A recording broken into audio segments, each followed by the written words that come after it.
Rahat was born into a family where everyone wanted children to become doctors or engineers. No one cared much about sports, arts, or new inventions. But Rahat was different. Since childhood, he was very curious. He loved opening up toys and home appliances to see how they worked. One day, he took apart the TV remote and attached a small motor instead of the battery. His mother walked in and saw all the remote parts scattered on the bed. She got angry and said, "Are you going to be a doctor or an engineer? Why are you wasting time on this junk instead of studying?" Rahat stayed quiet but thought to himself, "I just wanted to see how it works." One day, the school announced a science fair. A teacher said, "If you want to participate, sign up now." Rahat signed up immediately, but his classmates laughed. "You, in a science fair? Even the teachers don't take you seriously." Rahat didn't reply. Instead, he made a promise to himself.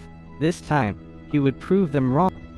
Rahat needed a great idea for the science fair, but what would he build? He started watching YouTube videos and reading old science books. Finally, he got an idea. He would build a robot that could listen and talk. But there was a problem. He had no advanced electronic parts. No one in his family knew about these things, so no one could help him. Still, he didn't give up. He took a motor from his old toy car, a used battery, and some wires, then started working. On the first day, he built the robot's body, but when the motor started running, the robot rolled under the bed and got stuck. The next day, he tried again. This time, the motor worked, but because of a wiring mistake, the robot flipped over. A whole week passed like this. Sometimes, he felt like giving up, but then he reminded himself, "I decide my own limits." The science fair was only a week away, but Rahat's robot still wasn't working properly. One day, his teacher asked, "Rahat, is your project ready?" He hesitated and said, "Sir, I'm still working on it." The teacher sighed. "Other students are making drones and smart gadgets. Can you even build something useful?" Rahat looked down but felt even more determined. He started working day and night, sleeping less,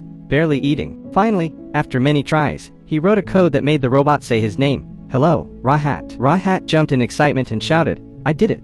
The science fair day arrived. The auditorium was full of students with their projects. Some made smart drones. Others built eco-friendly cars. When people saw Rahat's robot, they laughed. "What is this? A toy?" Finally, it was Rahat's turn. The judges stood on the stage. The hall became silent. With confidence, Rahat said, "This is Limitless, a robot that can talk to people." Then, he commanded, "Limitless, say hello to everyone." In a robotic voice, the robot replied, "Good morning, everyone." The entire hall went silent. Then, suddenly, everyone started clapping. The judges were amazed. "How did you make this?" Rahat explained everything. One by one, the judges praised him. Finally, the results were announced. The award for Best Innovator goes to Rahat. His friends, teachers, and even his parents looked at him in shock. Conclusion: you set your own limits. From that day, no one ever told Rahat, "You can't do it," because he had proved to everyone, "I decide my own limits. No one else does." Never let others stop you. Keep trying, and one day, you will succeed.